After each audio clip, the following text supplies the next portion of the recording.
Un tapis de bombes sur la région d'Idleb. Ce mardi, l'aviation russe a mené des frappes sur ce dernier bastion rebelle de Syrie. Selon l'Observatoire syrien des droits de l'homme, ces bombardements auraient tué 13 civils, dont 6 enfants. Selon le porte-parole du Kremlin, l'armée syrienne s'apprête maintenant à intervenir. Le Conseil de sécurité de l'ONU va se réunir vendredi pour examiner la situation. Par la voix de leur représentante à l'ONU, les États-Unis disent ne pas être opposés à cette opération tant que des armes chimiques ne sont pas utilisées. Écoutez Nikki Haley.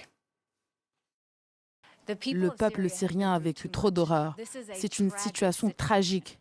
Et si le régime de Bachar el-Assad veut continuer à reprendre le contrôle du pays, il peut le faire. Mais il ne peut pas le faire avec des armes chimiques. Il ne peut pas le faire en agressant son peuple. Et nous ne laisserons pas faire. Si des armes chimiques sont utilisées, nous saurons exactement qui les actionne. Voilà, et on fait le point sur cette situation à Idlib avec notre correspondante dans la région, Marguerite Silve. Marguerite, bonjour. Les dernières frappes russes laissent penser que l'offensive est imminente.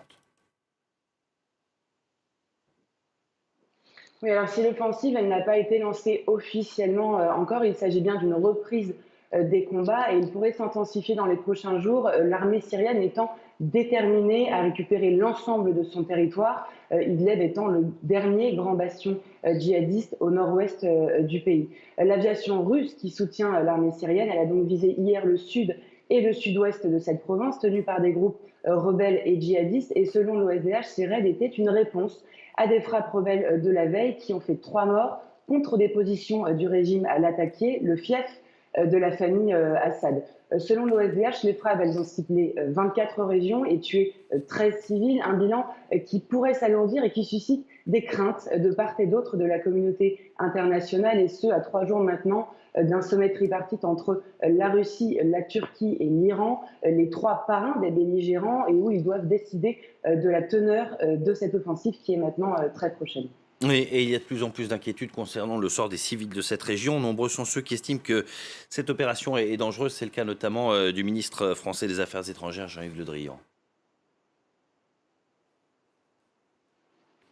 Oui, les populations civiles, elles sont au cœur de toutes les préoccupations parce qu'à Idlib, on compte 3 millions de personnes et selon l'ONU, cette offensive, elle pourrait provoquer 800 000 déplacés. L'ONU qui exhorte la Russie et la Turquie à éviter un bain de sang à Idlib.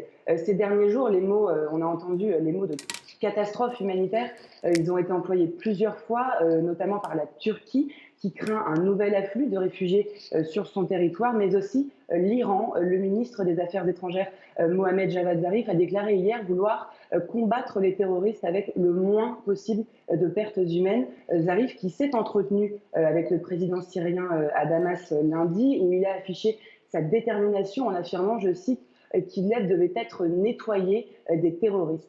Des craintes donc, qui sont partagées par la France. Et hier, c'est le ministre des Affaires étrangères, Jean-Yves Le Drian, qui a déclaré que la voie soit ouverte à la négociation et non pas à la confrontation pour éviter une situation dramatique, notamment pour les civils.